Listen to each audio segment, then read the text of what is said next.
샬롬, 벌써 한 주를 마무리하는 금요일입니다. 한 주간을 돌아보며 가족과 이웃을 위해 기도하는 시간을 가져보는 것은 어떨까요? 더 나아가 하나님께서 우리에게 허락해 주신 태신자를 위해서 기도하고 기회가 닿는 대로 복음을 전하는 오늘 하루가 될 수 있기를 간절히 소망합니다. 말씀을 읽겠습니다. 오늘의 말씀은 그리스도를 따르는 남편과 아내, 에베소서 5장 22절에서 33절까지입니다. 아내된이 여러분, 남편에게 하기를 주님께 하듯 하십시오. 그리스도께서 교회의 머리가 되심과 같이 남편은 아내의 머리가 됩니다. 바로 그리스도께서는 몸의 구주이십니다. 교회가 그리스도께 순종하듯이 아내도 모든 일에 남편에게 순종해야 합니다. 남편된이 여러분, 아내를 사랑하기를 그리스도께서 교회를 사랑하셔서 교회를 위하여 자신을 내주심같이 하십시오.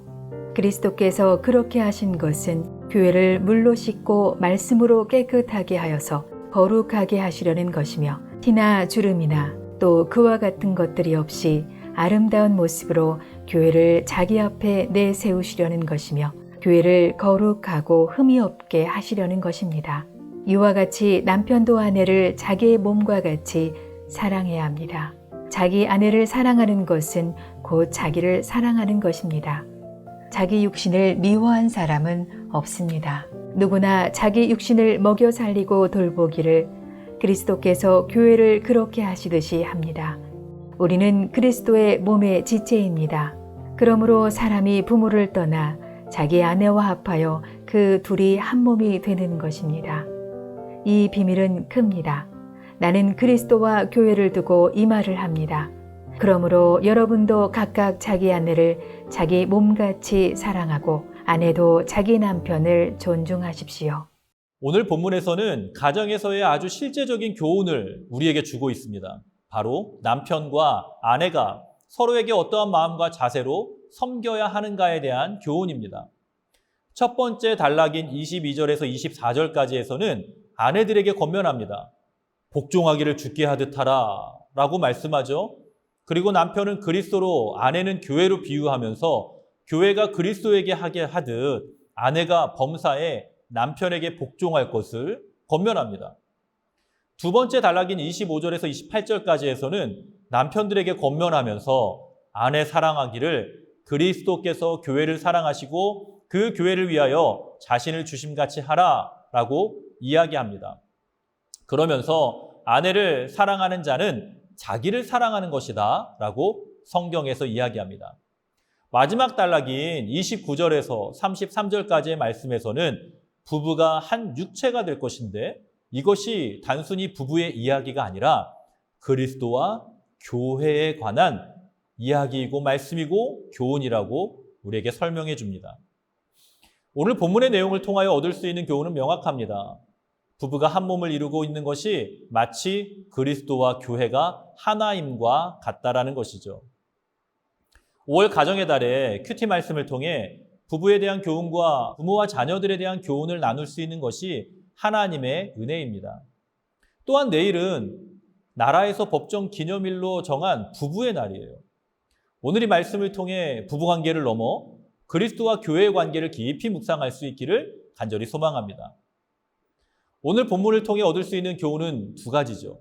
첫 번째는 아내들은 남편을 존경하고 복종해야 한다는 것입니다. 어떤 이들은 오늘의 본문의 내용을 보면서 성경이 남성 중심적인 당시 유대인들과 헬라의 문화를 반영한 것이기 때문에 지금 시대에 동일하게 적용할 수 없다고 말하기도 합니다. 그리고 아내들이 이 말씀을 단순하게 보면 남편들에게 복종하라는 명령이 기분 나쁘고 거북하게 들릴 수도 있습니다. 실제로 당시의 유대인 사회에서 여자는 사람의 수로 들어가지 않을 정도로 무시당하는 일들이 있었고 당시 헬라 세계에서도 여성의 권위와 남성의 권위는 아주 큰 차이가 있었습니다. 그렇다면 성경이 이러한 남녀 불평등과 차별을 지지하는 것일까요? 그렇지 않죠. 먼저는 성경의 문맥을 보면 오늘 본문의 앞선 21절을 살펴보아야 됩니다. 21절은 성령의 충만한 삶의 결론과 부부에 대한 교훈의 서론을 함께 담고 있는 말씀입니다. 성령 충만한 자가 공동체 안에서 피차 복종하는 것, 그리고 부부가 서로 복종하는 관계를 통해 공동체를 이루게 된다는 것을 의미하는 것이죠.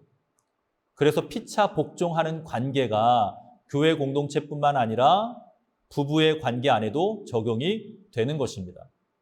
복종하라는 단어를 직역하면 스스로 자발적으로 자기 자신을 상대방보다 낮추어 섬기는 것을 의미하는 것이죠.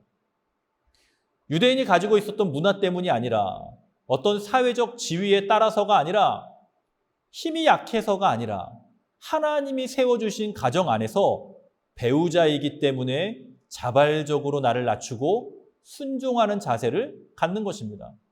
이것은 특별히 남편, 인간 남편, 사람뿐 아니라 제도를 허락하시고 사람을 보내주신, 우리 남편을 보내주신 하나님에게 복종하는 의미가 포함되어 있는 것입니다. 오늘 말씀에서 얻을 수 있는 두 번째 교훈은 남편들에게 교훈하는 것입니다.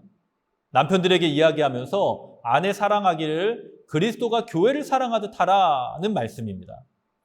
이 말씀을 통해 성경의 교훈이 남성 우월적이고 차별적이 아니라는 것을 알 수 있습니다. 그리스도가 교회를 사랑하듯 사랑하라는 명령은 생명을 다해 나의 생명보다 더 귀하게 아내를 사랑하라는 권면입니다. 당시 유대인들이나 헬라 문화에서 아내에 대한 남편의 의무에 대해서는 강조하지 않죠. 그렇기 때문에 이것은 당시 유대인의 문화나 헬라의 문화 안에서 이야기하는 것이 아니라 성경이 가르쳐주고 있는 하나님의 말씀이요 권면이 되는 것입니다. 성경은 남성 우월주의를 지지하지 않죠. 오히려 생명 다해 아내를 사랑하라 라고 그 당시에는 나타나고 있지 않는 성경 말씀을 우리에게 주고 있는 것입니다. 남편들에게 아내를 사랑하라고 명령할 때에 헬라어 아가파오라는 단어를 사용합니다. 친구나 가족 간의 사랑을 의미하는 필레오나, 이성 간의 육체적인 사랑을 의미하는 에로스라는 단어가 있음에도 불구하고 헌신적인, 무조건적인 사랑의 의미가 깊이 담겨져 있는 아가파오라는 단어를 사용한 것은요, 남편들이 갖는 사랑의 의무가 아내가 갖는 의무보다 결코 작지 않은 것임을 우리에게 교훈하고 가르쳐주고 있는 것입니다. 말씀을 마무리하도록 하겠습니다.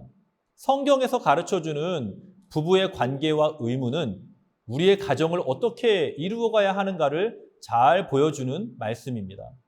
하지만 이 말씀을 단순히 배우자에 대해서만 적용한다면 본문을 온전히 이해했다고 못할 것입니다. 성경은 분명히 그리스도와 교회에 대하여 말하노라 라고 말씀합니다. 성도님의 부부의 관계 혹은 배우자가 없으신 성도님은 가정 안에서 부부 제도를 생각하면서 우리를 생명 다해 사랑하신 예수님을 생각하고 부부가 아니어도 나와 내가 속한 공동체가 주님께 순종함으로 나아가도록 하나가 되고 피차 복종하고 기쁨이 되는 그러한 공동체가 될 수 있도록 애쓰고 기도할 수 있는 성도님들이 될 수 있기를 주님의 이름으로 간절히 축복합니다. 함께 기도하겠습니다. 살아계신 아버지 하나님, 부부의 관계를 통하여서 그리스도와 교회의 비밀을 우리에게 가르쳐 주시니 너무나도 감사를 드립니다. 하나님, 주께 복종하듯이 우리의 배우자를 섬기고 주님이 교회를 생명 다해 사랑하신 것처럼 우리의 배우자를 사랑할 수 있는 우리 믿음의 모든 공동체와 부부와 가정이 되게 하여 주시옵소서. 가정 안에서뿐만 아니라 우리 세중앙교회의 모든 공동체가 하나님의 은혜 가운데 서로를 섬기고 깊이 사랑하고 순종하며 하나가 되는 일에 힘쓰고 애쓰고 기도할 수 있는 믿음의 공동체로 나아갈 수 있도록 은혜를 더하시고 함께하여 주시옵소서. 예수 그리스도께서 교회를 그렇게 사랑하신 것처럼 우리가 주님을 더 깊이 사랑하는 삶을 살게 하여 주시옵소서. 예수님의 이름으로 간절히 축복하며 기도드리옵나이다. 아멘.